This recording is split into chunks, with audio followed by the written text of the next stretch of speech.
Yo, yo, yo, what's good, what's good, what's good? You are now watching Juke Boy Sports Show. I am your host, Kyng Ralph. Let's scoot in a little bit, just a top bit, nothing much. All right. And we back in this thing. All right, like we always do. If you're looking for a no crash jitterless energy drink, use promo code JUK for 20% off. We're going to get you right. And wherever you're here from, regardless if it's YouTube, Facebook, Instagram, threads, all that good stuff, make sure you stay in tune, tap in with us or with me. And you can follow me at KYNGRALPH on TikTok, Twitch, threads, Instagram, add an underscore for X or Twitter. And then as well, make sure you subscribe at Juke Network, JUK Network on YouTube. Follow Facebook on Facebook, Juke Network as well. And then you can stay up to date as far as any kind of updates or anything like that with content on Instagram, JUK Sports Show at Juke Sports Show. And thanks for rocking with us, man. I appreciate y'all. But let's jump straight into it, man. A very interesting conference championship week. Um, Let me switch this over because little ticker at the bottom too. So conference championships, Rams fall short to the Seahawks in the NFC Championship game. Gave up a late touchdown. I think they even had the Rams went up. Sam Darnold was able to bring them back, get a clutch touchdown. Or I think the Rams were trying to come back and they just couldn't get the Seahawks off the field. In the end, Seahawks get the dub and move on to the Super Bowl. I think at the end of the day, and I hate like certain media pundits because I think that it's it can be a good thing and a bad thing that we also have certain athletes in the media because it's good that you're getting an insight that you might not have thought of, but at the same time, it can be negative because of the ego that's coming from it. I've seen many people attack Cam over his takes. I think that Cam has some of the better um like takes when it comes to taking himself and what how he played out of a situation and his what he thinks and what like pushing a certain narrative. But I think like for example, Shady McCoy, appreciate him as a player, like some of his takes, don't really like a lot of them. And I think that when it comes to when we start to get to this point of the the take itself, it's so rooted in your personal bias that I think sometimes in this space, most people don't want to hear your personal bias. They just really want to know, like, all right, bet, what did you think of this? Give me the insight of it from the perspective of the player, and then I want to hear that. But I don't really want to hear who you rooted for, who your man's is, who's your friend versus who's someone you didn't care for. Like that's just not what I'm here for. And so Sam Darnold, you got to give Sam Darnold his props and his praise. I think it's going a little far when it comes to comparing him to Lamar Jackson and Josh Allen. He is not those quarterbacks. I don't care how good he's played in these moments. He is not those quarterbacks because look at who he has on his team. If you gave Josh Allen, Cooper Cup, JSN, Kenneth Walker, and Charbonnet, look at what they would do with it. Lamar has showed that he can do a lot with less, and so has Josh Allen. Josh Allen literally got to be Superman for the past 2 seasons. And so I think when we start to have these conversations, let's not in order to prop someone up, let's not disrespect anybody. Give Sam Darnold his praise without being able to, without using the fact that, oh, he came from this draft class and look at what everybody else did. Just give him his praise. That's why people think that when you say one thing, you mean something else. In order to like Starbucks, you got to shit on Dutch Bros type shit. And so the Patriots, I didn't. I'm happy I was at work at this time because I heard this game was a snoozer. It was like three, I think it was four missed field goals in total. Maybe even five missed field goals that would have been able to tilt the game one way versus the other. But in that type of weather, it is what it is. Broncos got a hell of a defense as well. Patriots as well. No Bo Nix. Drake May and the Patriots move on to the Super Bowl.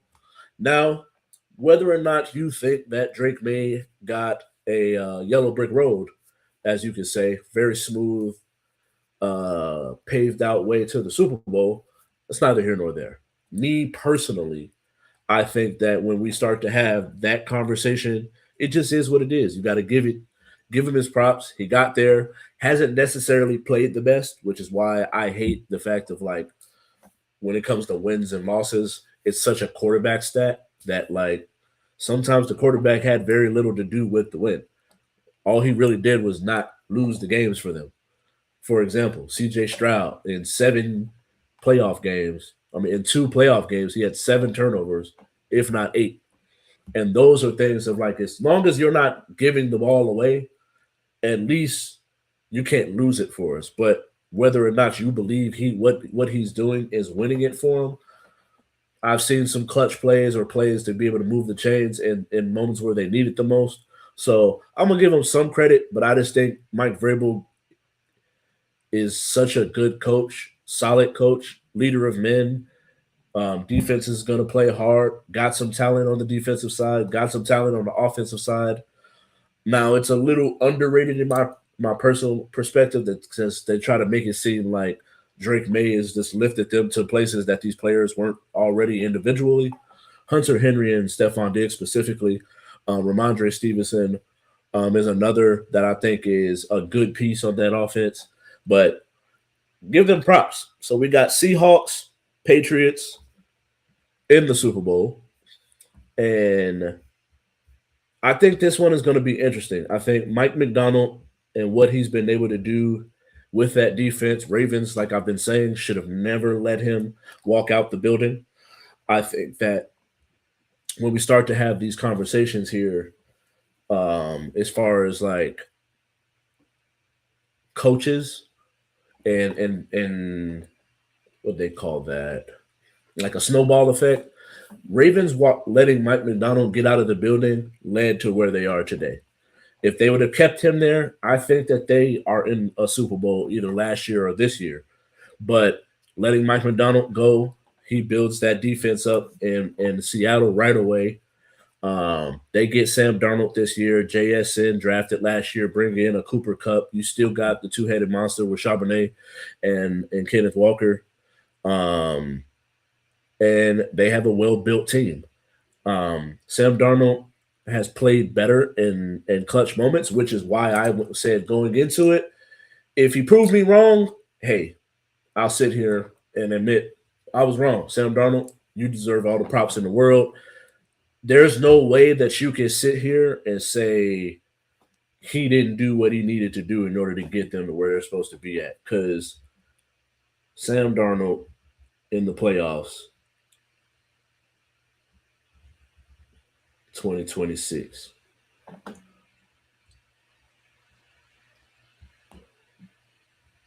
Let's look up stats.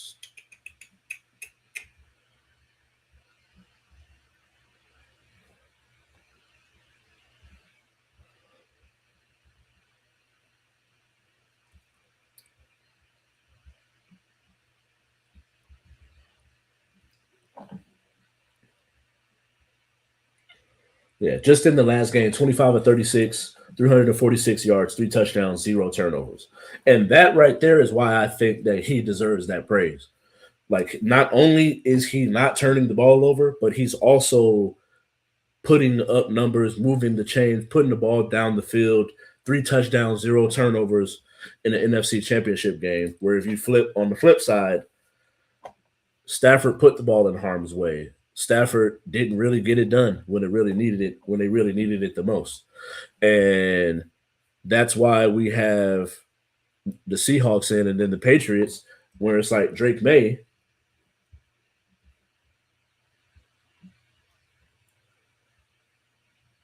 Roy.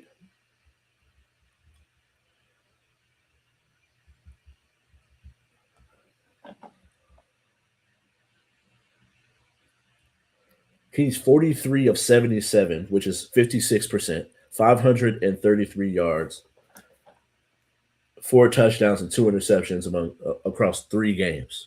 So we're looking at about a little over almost a 1-to-1 ratio when it comes to over a 3 game stretch in the playoffs. Looking at less than 200 yards in these playoffs as well. And so these are things where I hate this conversation and why these wins and losses are so much of a quarterback stat. Because if we're going to look at Josh Allen and Lamar Jackson, all right, this is his first playoff run, but he's getting to a Super Bowl with these stats. If Lamar or Josh Allen play this bad over a 3 game stretch, their team's probably not even, they're lucky if they get to 3 games playing that poorly over a 3 game stretch in the playoffs. Like 56%, less than 200 yards through the air, 4 touchdowns to 2 interceptions, which puts you a little over the 1-to-1 ratio. But he's going to a Super Bowl. And those are the things of like, he has 8 turnovers. So that defense and being able to stop the other side and create turnovers and put pressure on the quarterback is doing so good that it's able to make up for his eight turnovers. I don't think he's going to be able to do that in the Super Bowl. So the key to me, can Drake May match Sam Darnold? Ultimately, I think both defenses are going to go out there, create turnovers, get after the quarterback, and cause havoc. But can Drake May on that big stage outplay Sam Darnold? Which low key sounds crazy.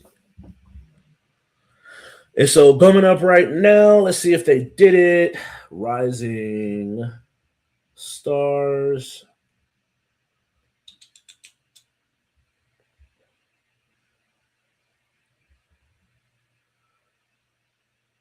All right, so they did it. Cool. So to get into it, we got Team Mello has Stephen Castle, Donovan Clingan, Jeremiah Fears, Cooper Flagg, Dylan Harper, Reed Shepard, and Murray Boyles. Team T Mac, Trey Johnson, Canuple, AJ Mitchell, Alex Sarr, Cam Spencer, Jalen Tyson, Khalil Ware, Vince Carter, Montes Buzelis, Cedric Coward, Igor Demon, VJ Edgecombe, Keyshawn George, Derek Queen, Jalen Wells. Damn, that squad kind of nice. Not finna hold you. I might go Team Vince. Team Austin, Sean East, Ron Harper Jr., David Jones Garcia, Yannick. Yeah, I'm not even finna. Conan, I'm not even finna butcher that last name. Elijah Martin, Tristan Newton, Yang Hansen. I don't know how Team Austin got dealt that card because, boy, maybe I'm missing something. But I'm going to go Team Vince is my, because Buzelis, Edgecombe, Derek Queen, and Keyshawn George is kind of nice. But Cooper Flagg, Dylan Harper, and Stephen Castle on the same squad with Clingan and Reed Shepard, they might go crazy. I feel like T Mac's team is kind of underwhelming, but I probably just don't know the names, to be honest with you. Based off of names I recognize, I'm going to go Team Vince. They got my boy Matas out there. I fuck with VJ Edgecombe. And Derek Queen is somebody I wanted the Bulls to draft. So I feel like I'm going to go Team Vince on this one. But we do got plenty of time when it comes to this game. When is February 13th? So it's the week after Super Bowl. I thought it was 2 weeks after. So February 13th, All-Star Weekend, the week after Super Bowl, out in LA, the Rising Stars tournament. The 4 teams: Team Mello, Team T Mac, Team Vince, Team Austin Rivers. I wish they would have just did four. I understand the network that it's on, but I wish they would have done four Hall of Famers and not throwing Austin Rivers in there. But hey, it is what it is. No hate, just honesty. But yeah, team vents. I got them being able to get it done. Um, Games on Peacock at 6 o'clock. I think I might actually watch that. I think I might be off that day. So where else we at? So all right, Raiders. So Raiders, let's look up Davis Webb. Yeah. Davis Webb, 31 years. That's crazy. He younger than me. Um, so right now, Raiders got two options. Clint Kubiak, who is the offensive coordinator for the Seahawks, is doing the damn thing. That offense, Seahawks offense,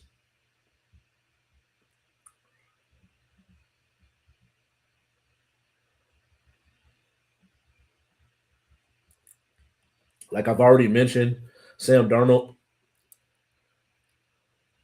he had a top three defense, the top three offense um, over the last couple games, or at least all year. 28 points per game, third in the NFL. Got Sam Darnold playing well. You got JSN. JSN had 153 yards in the last game.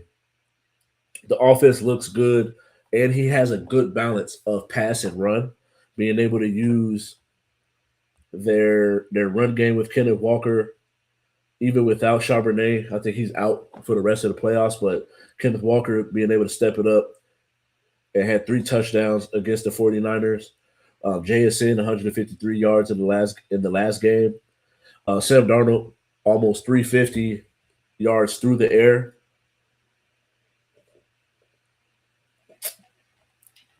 So he's shown that he's capable of running an offense. Now, can he run a an organization? To be seen. But right now, Raiders either can wait on Clint Kubiak to get done with his Super Bowl run and go with that. Me personally, that's the direction I'm going in. What I'm hearing on the other side is there's Davis Webb, who is a passing coordinator, offensive pass game coordinator, and quarterback coach for the Denver Broncos. Bo Nix has played well this year. I'm just not. I'm not really sure if this is the direction I would want to go in. It makes me nervous. I feel like the Raiders' problem is patience, having patience. I feel like they're too quick to pull triggers at times, and that's the thing for me that makes it so nerve wracking. Me personally, if I'm the Raiders, I'm gonna wait for Clint Kubiak. Um, he's already shown me that he's a more than capable offensive coordinator, which bringing in a Mendoza, having a Brock Bowers, Ashton Genty, Jack Beck. I think that there are weapons that you can use that as long as we get some wide receiver help, Clint Kubiak will be able to do something with it. And so I just trust that a lot more. But in order to really get the ball rolling with the draft process, and next week I'm going to start my breakdown analysis of the upcoming draft position by position. But I just think that in order for them to get the ball rolling, I understand the Davis Webb hire, but it's just for me. I'm like, there's something about certain people that's come out of nowhere, and I just don't think that Broncos were just this crazy offense, and that you can say that it was him because of what Sean Payton has been able to do throughout his career as a head coach and being an offensive coach. So, me personally, knowing that Mike McDonald is a defensive coach, how well that offense is being run, I'm going to attribute that to Clint Kubiak. So, I personally do believe the Raiders should stay patient and wait for Clint Kubiak. It makes me nervous with the whole Davis Webb thing. One last topic before this one here kind of coming in. Bill Belichick is not a first ballot Hall of Famer. Now this would be crazy because they haven't actually released who is going to be in the Hall of Fame or getting inducted to the Hall of Fame. But if they end up doing like it looks like or being reported, Bill Belichick not making the Hall of Fame is crazy.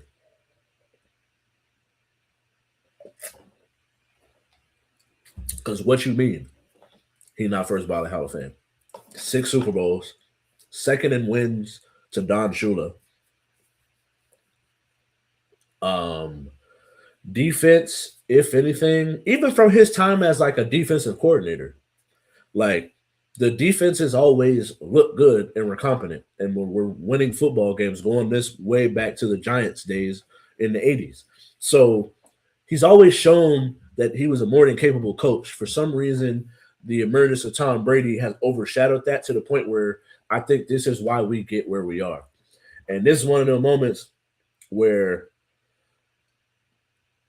you definitely cue the music because I'm so appalled. Dark Knight villain. Die and be a hero, or live long enough to see yourself become the villain is literally where I'm at with this because there's no way in hell that Bill Belichick is not a first ballot Hall of Fame head coach. I don't understand that. I think that yes, Tom Brady became the GOAT, but if you look at a certain point, Tom Brady played complementary football, which you cannot just say like, "Oh, Tom Brady did this without Bill Belichick's help." That's the part for me, and I was like, that leaves me for a loss because then, so he's pretty much done being a head coach in the NFL. So instead of trying to recognize that and where he is currently, he's a Hall of Famer right now. But we're gonna wait next year or the year after that for him to be to get into the Hall of Fame. I hate that shit because like whether his resume should speak for itself at this point. So during our fast break or my fast break, before we get up out of here, why the fuck is Philip Rivers getting head coaching interviews? Like this is the shit that black people be talking about, or people, or minorities be talking about.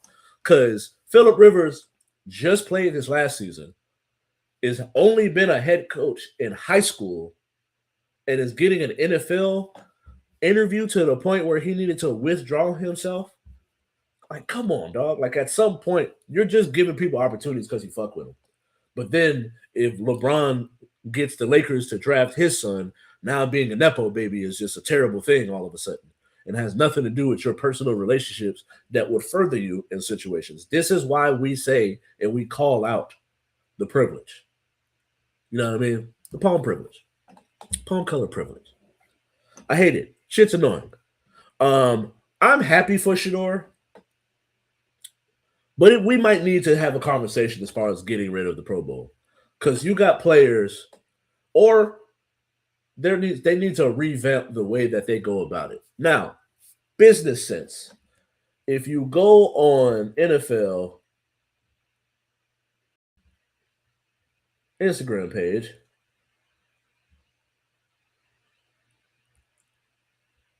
like all through the year, they've used Shador to be able to get pub and views and viewership.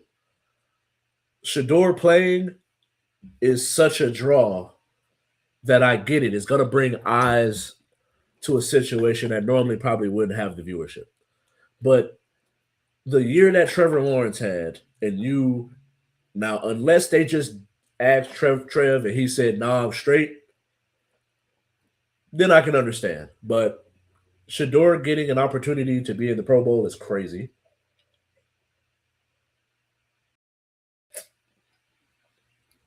It makes zero sense. And I'm a huge Shador. I've been sitting here and pounding the table all year saying that Shador is more than capable of being a franchise leading quarterback. But he didn't have a year like that for him to be in this running. And it's just strictly, you could tell social media views, clicks, clips, and all of that is really the why he's getting this opportunity. He wouldn't be getting this opportunity if he didn't have that kind of draw. If he was just your normal run of the mill fifth round quarterback, he wouldn't be getting this opportunity. And I hate it. So it's like we might need to revamp. I know this is like something where players got this is the part where I do agree with Shady when it comes down to it, is I do believe that like this is something that players should shoot for, but we need to revamp the way that we're going about this because this is not the way that we got to go about it. You're taking out like why it's an important thing and why it's an accolade in the first place.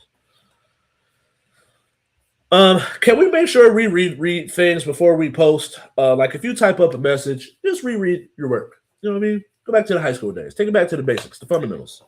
I'm on Threads, and people got their sports takes. This dude says that Carmelo Anthony's son, is going to be or on his way to being the best second generation player that we've ever watched. Now, in his words, I think the actual verbiage was the best player I've grown up watching. That was the child of a player, a former player that we've all grew up watching.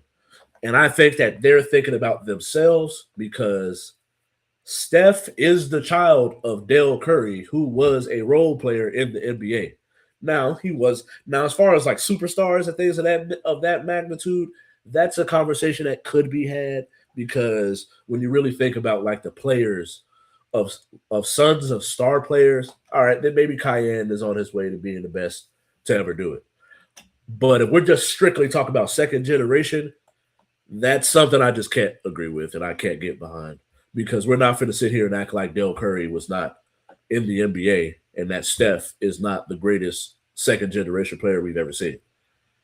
I feel like it's a tall task to ask Cayenne to surpass that as an individual player. But I think he very well can be the second best because it's just a bunch of running the mill, maybe a championship here and there type shit, but nobody really like outside of Steph to really be in competition with, unless there's people of your generation. Because I just seen Josh Smith's son.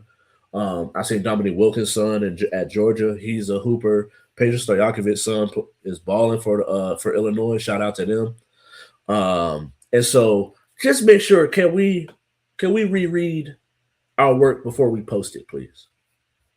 Think before you press send. And I seen ICE agents will be patrolling the Super Bowl, and I seen Wimby today talking about the shooting in Minnesota. And honestly, we got to have a conversation, y'all. Like, I get it, supporting our government, supporting our troops, ICE agents, the police, but at a certain point, where is your moral compass?